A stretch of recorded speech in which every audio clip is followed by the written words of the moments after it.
حدیث نمبر 46۔ حضرت ابو ہریرہ رضی اللہ تعالیٰ عنہ سے مروی ہے، فرماتے ہیں ہم ایک سفر میں نبی اکرم صلی اللہ علیہ وسلم کے ہمراہ تھے۔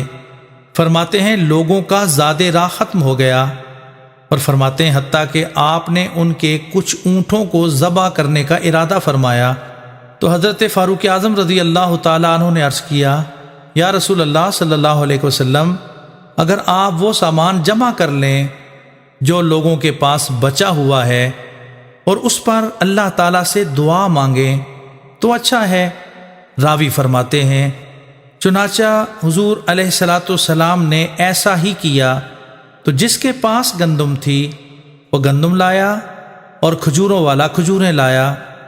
حضرت مجاہد فرماتے ہیں اور گٹھلیوں والا گٹھلیاں لایا۔ حضرت اللہ فرماتے ہیں میں نے پوچھا وہ گٹھلی کو کیا کرتے تھے؟